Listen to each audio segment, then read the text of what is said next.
Good afternoon, everyone. Thank you so much for being here, giving me your time. A lovely group of people. Welcome to Decoding Gen Z, a Skibidi guide. And as we... Oh, sorry, it looks like John Pork is calling me. Oh, I'll take that call later. But John calling me has reminded me that I will be taking some questions at the end of this on Slido. Apparently you've all become experts on Slido over the course of these few days. So if you have any questions throughout the presentation, please, no stupid questions, feel free to send them in on Slido. A Q&A is a great way to just eat up some time. Okay, let's start with the obvious question. What does Gen Z stand for? And the answer is, we don't know, but we do know when they were born.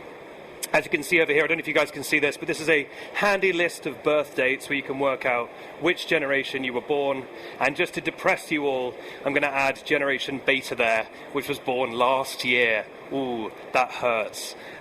This is the one we're focusing on here, Gen Z. It's kind of debated what the dates are, but generally speaking, it's somewhere between 97 and 2012. And the first thing you'll observe is that Gen Z are probably a lot older than you think they are. 97, it's only 3 years younger than me, right? And I'm 20 years old, so that's crazy. No, but they're generally speaking, they're a little bit older than you might think they are. But what are they all about? And that brings us to the obvious question, who the hell am I and why should you care? Well, my name is Benedict Townsend. That's me there with the computer. I am the creator, host, and writer of a show called Scroll Deep, which is an online comedy and commentary show that covers everything that's happening on the internet, be it, answering the question, who the hell is clavicular? What is looks maxing? How is AI influencing government policy? All kind of stuff like that. We have over 3 million followers across social media, including 1.1 million followers on TikTok alone. We were also one of the very first shows to partner with Snapchat on Snapchat Discover, which was a hugely successful partnership, incredibly lucrative for everyone involved, except me, because I don't own the show, but that's a different presentation. This is an example of I was going to say a recent video, but judging by the hair, you can tell that that's maybe a couple of months ago. This was a video where we covered the popular viral question, who would win in a fight, 100 men or a gorilla? And I'll leave you to ponder on that one as we continue. Awooga, awooga. We are now entering the generalization zone. Obviously, when I talk about Gen Z, I'm talking about literally an entire generation of people with different backgrounds, different interests, different points of view. You cannot make broad statements about a group that large. But for the sake of time and this presentation, that is precisely what I'm going to be doing. So apologies if this doesn't fit you exactly. Any Gen Z in the audience? Oh God, you're all Gen Z. I really hope this is accurate. Apologies if any of you are CEOs or anything. I'm trying to represent you properly. Let's start with the obvious. Gen Z are not millennials, despite being close in age and in interest. Gen Z and millennials are quite distinct in lots of ways. Millennials love getting drunk. Gen Z, less so. But also when it comes to things like online advertising, broadly speaking, millennials hate online advertising. Gen Z, they don't love it, but they accept it in a way that might surprise you. This is because Gen Z was the first generation that grew up with the internet. It's kind of all they've ever known. And so Gen Z accepts online ads in the way that older generations might accept ads on TV. They don't love getting them, but they understand that advertising is part of the ecosystem. So if you're a YouTuber, for example, in 2012, you do an ad, you might have been called a sellout, you might have been attacked. I did a podcast series about Vine, the short video app. It's called Vine, 6 Seconds That Changed the World. And I spoke to some Viners about when they first started doing brand deals, and they said they got absolutely ripped apart for doing brand deals. The only way they could ever make money from Vine, by the way, because people just couldn't accept it at the time. These days, if a TikToker, a creator, does a brand deal, they're much more likely to hear, secure the bag. Get the bag, king. These are the kinds of things they hear because, Gen Z understands that making money needs to happen in order to foster more content. Might even be happy for them. This is a real comment that I got on a branded content TikTok I did. I'll read it for everyone. It says, "Wait, was this your idea or theirs? Because this is a perfect promotion of a brand date via an influencer's known content." God, I wish every comment I got was like that. That's like a fake comment. I can't believe that was real. An interesting thing about Gen Z, as I said, they grew up with the internet. The internet is not a novelty to them. The internet to Gen Z is a bit like water to a fish. It's just that thing that's everywhere, right? And they're so online that my big prediction is the next big online trend will be being offline.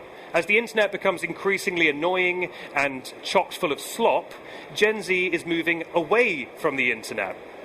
Gen Z is the biggest demographic that goes to the cinema, for example, in 2026. Gen Z is the biggest group that goes to live concerts. Now, you may say this makes sense. They are the young people. Of course, they are going to go to the cinema. But it goes against every stereotype that is presented about Gen Z, that they are antisocial, that they don't like spending time with people, that they like staying inside. And that's not true. They will go outside in order to go inside of a cinema and do the one activity where you don't have to talk to anyone. But no, I'm joking, but they do. They go out, they socialise, they go into the real world because ultimately the internet has become so annoying. Curation is also the new creation. With this overwhelming internet age where you are constantly being fed algorithmic feeds where other people are deciding what you see, Gen Z are turning to trusted voices to let them know what is of quality, especially as we have just so much AI slop coming down the pipeline. And so they want to hear from tastemakers. This is where concepts like the humble radio DJ, which may seem sort of quaint, come around again. Because if someone really knows what they're talking about in terms of music, they're worth listening to, as opposed to perhaps whatever AI music you are being fed by automated playlists. Well, I decided to really emphasize these. Fantastic. Now, obviously, I don't want to step on any toes talking about this kind of stuff, so for everyone's safety, I've hired a consultancy firm at great expense and some artists to come up with a fake test brand that we can apply to this. Thank you to McKinsey for partnering with me on this. This is Klempt. This is a multinational specializing in household goods, toilet roll, and small arms. And the small arms that they put on Barbie dolls. We'll be using Klempt to apply some of our wisdoms that we're learning here today. Starting with authenticity. If you take one thing away from this presentation today, it is that authenticity is the North Star for Gen Z. They want you to be authentic, whether that is as yourself, as a brand, as a micronation, however it is you're operating. They want you to be authentic, and I think people sometimes think of that as limiting in some way. I actually think it's incredibly freeing. You can do whatever you want as long as it feels authentic to whoever you are, or at the baseline, just not absolutely blatantly cynical. So if we take our friends at Klempt here, if Klempt had decided that this was Klempt Summer, first of all, incredibly out of date, but also, this is nothing. It's absolutely nothing. It's got no association with Klempt. Klempt has we all know Klempt, a beloved brand. It has nothing to do with Charlie XCX. Green is not part of their brand identity. They've just taken something that's popular and leached onto it. And at best, Gen Z would ignore this. At worst, they would be actively annoyed by it because it feels pandering. And if authenticity is the North Star, then pandering is the depths of hell when it comes to Gen Z. How do you speak that language? I have a show called Scroll Deep. I'm 32 years old. I know, it's hard to believe with all the work I've had done, but I have a show that is very popular with Gen Z. And you may say, how is that possible? You know, do you really know all their slang? Are you down with them? Are you one of the kids? Absolutely not. It's because I do not even try to be one of them. I am chopped and I'm unk and I own that. And Gen Z respects that because they want you to be authentic. I'm not trying to speak their language, and ultimately, it's good to know what Gen Z are into, it's good to know their passions, their interests, their trends, but you don't want to try to be one of them. That is just, unfortunately, cringe. And it goes the same with, like, marketing if you're trying to use slang. I mean, I would always kind of advise against using slang because slang has such a quick expiration date anyway. You know, unless you can have an insanely fast turnaround on whatever you're producing, the slang will immediately go out of date. But it's high risk. It's going to be cringe, you know. If our friends at Klempt, you know, if they were like, wow, we're so chuggy, it wouldn't work. And if you don't know what chuggy means, exactly. Irreverence. Gen Z are incredibly irreverent. You know, young people, they have a random and silly sense of humor, just as young millennials did, just as Gen X did. Every generation of young people has a very silly sense of humor, but it sort of compounds with each generation until you get something like this, which is considered a sort of a funny Gen Z meme. It would take so long for me to explain why this is funny, and even the concept of this being funny is sort of ironic in itself. But if you can take that spirit of irreverence and rebellion when you're approaching Gen Z, they will reward you for that. It's about doing something they don't expect you to do. It's also about a kind of intimacy, I think. The term social media, I think, is very out of date and probably needs to be retired, because most social media sites are not social media sites. TikTok is not a social media site. They would not describe themselves as a social media site. TikTok is a creator app. It's about creation. Something like Facebook, I think, is much more social. Snapchat is more social. Snapchat is a messaging app for a lot of Gen Z and Gen Alpha. But when you're creating stuff on these platforms, like Snapchat, where people are socializing, you need to match what you're outputting to the kind of vibe of that space. The reason why our show Scroll Deep, I think, has done well on Snapchat is because there is a kind of intimacy to it. It is just my face talking to them. Every episode, the jokes feel like in-jokes, because every episode is just a conversation between friends. A one-sided conversation, admittedly, but it's a conversation between friends. And there are even simple things you can do to reduce those barriers between you and the viewer. Like, we don't heavily color grade our footage, because that makes it seem too filmic. It makes it seem too corporate. It doesn't mean you can't make things to a high quality. It doesn't mean you can't have a nice camera, but you don't want it to be overproduced, because that is not what content on Snapchat looks like. That's not what content on TikTok looks like. It doesn't match the kind of irreverent spirit of those places. You don't want to chase trends. You want to look at a trend and you want to subvert it and say, how does that fit to me? Trends are a jumping off point. A kind of good rule of thumb is, if something has become a trend, that basically means it's already dead, right? Because if it's reached that critical mass where everyone's talking about it, it's basically already done, and that's usually the point at which brands will join it, and that's the point where it's really dead. What you want to do is look at it and go, how can we make this authentic to me? This is a Australian skincare company who did a video where they were like dancing along to a trend. Also weirdly became an absolute flashpoint for like far-right misogynists, but that's like a whole other slideshow. But it's insane how angry this video makes people. But it's a video of a bunch of young women dancing joyfully. They all work for this skincare company. They do not mention the name of the company in the video. They don't mention a single product, but it is completely in line with the kind of vibe that their company has, the kind of spirit their company has. It's fun, it's feminine, it's friendly. And off the back of that video, they did unbelievable sales. The video was called Gen Z Boss and a Mini. And they did like a little bundle on their website called the Gen Z Boss and a Mini Bundle. And it sold like hotcakes. So it's an example of taking a trend, making it your own, and then ultimately, making money off it. Because that's the point of all human joy and creation, is ultimately capitalism. Values. Now, this is one of the most discussed elements of Gen Z. Gen Z is a generation that cares very deeply about things. Not necessarily all the same things, right? It is an entire generation of people. But Gen Z, when they care about things, they care about it deeply, and they want to demonstrate that they care about things. And they also care if you care about things. But I think that this can be a bit of a trap sometimes for brands and companies and more. If you are, for example, you're Klempt, you're a toilet paper company, is anyone crying out to hear you talk about fracking? Maybe not. Do you need to make that leap if no one's asking for it? Maybe not. But if you do make that leap, you have to commit to it. This is the thing everyone gets wrong. If you're going to commit to having a value, you need to actually have that value and not just momentarily. If our friends at Klempt decided that Klempt is going to save the whales' summer, they've got to save some whales. We better see some saved whales, right? You can't just change your profile picture to a picture of a whale for Whale Month, and then at the end of Whale Month, change it back. Because people see that as pandering. People see that as annoying. You've got to save some whales. So I think by all means, have values, care about things. You'll be rewarded for that by Gen Z. You just have to do it, again, in an authentic way. It's always a good idea to hire some Gen Z, It's a good idea. This may sound obvious, but it always surprises me how many teams and companies and whatever are trying to appeal to Gen Z while also employing none of them or never having any contact with Gen Z. Gen Z would love to be employed. Vapes are expensive. Rent is high. Hire some Zoomers. Get them in. My show, Scroll Deep, I have many Gen Z colleagues who, aside from doing their actual jobs, which they're very good at, are also just incredible sounding boards where I can go, does this make sense? Is this cringe? Is this a real thing or an invented thing? Have them on board, actually talk to them. Now, obviously, I've thrown a lot of information at you during this, so I've put together a handy acronym here that you can take with you. So remember, Gen Z. Generate fun content. Engage with the audience. Know your audience.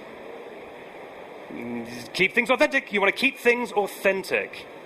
If you can remember Gen Z, then you'll be absolutely fine moving forward. I'm Benedict Townsend, and from the bottom of my heart, please have a Clempt summer. Thank you so much. Now, hopefully we have some questions from Slido.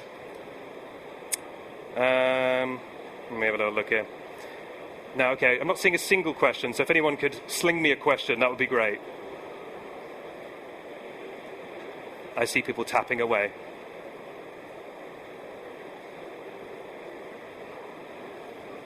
George has just said, that's tennis. Great, which is the catchphrase from Scroll Deep. And while I appreciate that insider reference, George, I wouldn't count that as a question.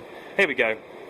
Anonymous has asked, what's the most cringe thing brands can do for Gen Z? Wow, that is a good question. I mean, I would say, as I said before, trying to imitate or be Gen Z. I mean, that's cringe for any generation. I mean, we have some Gen Z here. Can anyone volunteer things they find particularly cringe that brands do? Yeah? LARP. What, LARPing as Gen Z? Or just in general? If they LARP, they pretend to be someone, like as you said. Yeah. They pretend to be someone who are. Yeah, absolutely. Well, I mean, I think we've perhaps all seen the thing online where it's like Wendy's and Burger King talking to each other in strange Gen Z slang, and it's like, who is this really for? Is there someone else here? Yeah? Oh, did you send a question? Yeah.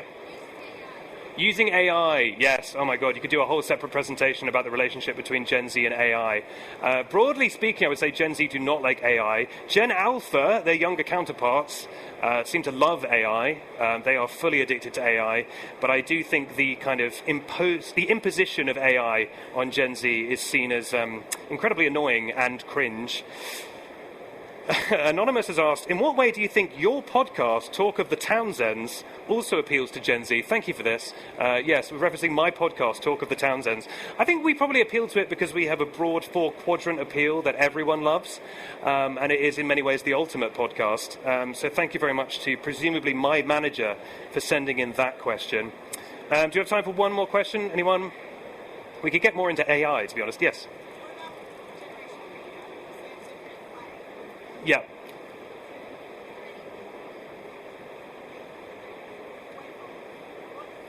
Well, Gen Beta are all 1 year old, so we don't. Yeah, we don't have to worry about them yet.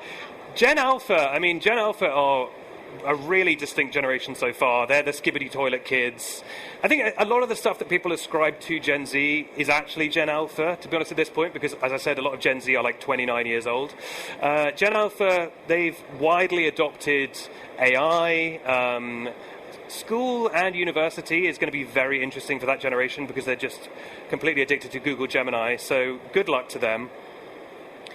Gabby has asked, how much of a creator's success do you think depends on perceived versus actual authenticity? That's very interesting. And is authenticity itself now becoming just a content strategy? Yeah, this is really interesting. I think because authenticity is held up so highly by Gen Z, there is a kind of fake authenticity you can have online, which a lot of the time comes down to just acting out the kind of lifestyle or beliefs that you believe Gen Z will be happy for you to have, while also not really following through on any of those beliefs or core values in any meaningful way. But it is absolutely true that, creators especially will fake a kind of authenticity.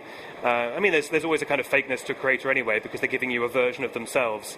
But yeah, authenticity is absolutely a brand and content strategy, unfortunately. But I do think Gen Z is quite good at seeing through it. And my God, they will call you out for it. Someone has said, can you explain Skibidi toilet? That's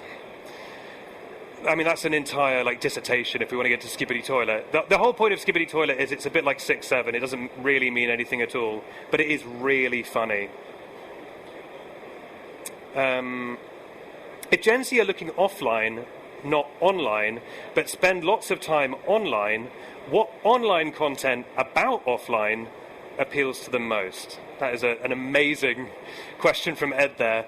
I think, a big part of the going offline thing for Gen Z is that you go offline almost to harvest content to bring back to online. You go out to the party so you can get your photos that you can then put in a dump on Instagram.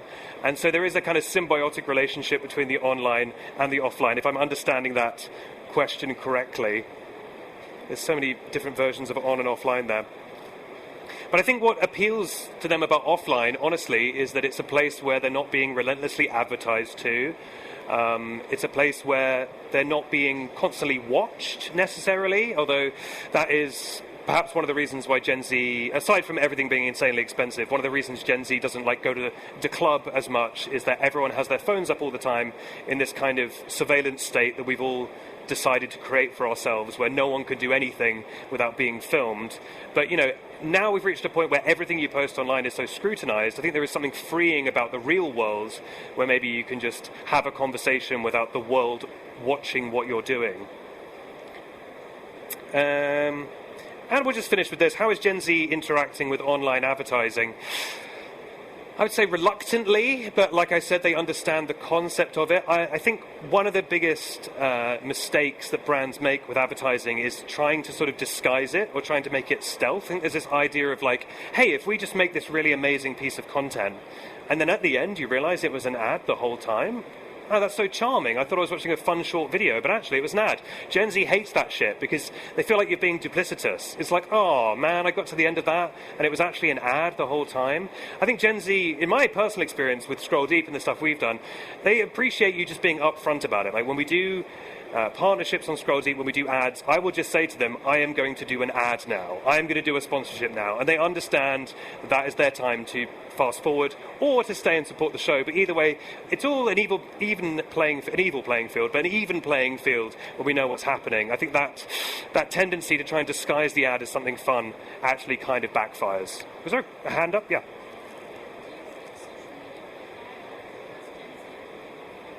That's really interesting.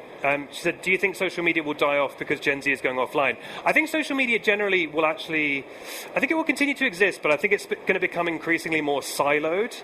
I think, Gen Z is turning away from places like Twitter or X, the everything app, these big, broad spaces where everyone's just arguing with each other, and you find Gen Z moving towards, group chats. You see the rise of things like Telegram, Signal. It's more about the group chats. It's more about, Discord. It's more about, I guess, subreddits, specific places for specific things. Part of that is because it's harder to wedge ads into those places, and it's harder to wedge an algorithmic feed that is showing you stuff you might not want to see into those places. I think, as places like Instagram or other places are consistently showing you people you don't follow, ads you don't necessarily want to see, just things that you haven't opted into, Gen Z will opt out of those broader social spaces and more into bespoke, sometimes self-created spaces. That's my prediction. My prediction is also perhaps that we will live in some kind of Dune-style world, but not for 2 to 3 years. Any more questions, or we'll wrap it there? Yeah, over here. Yes.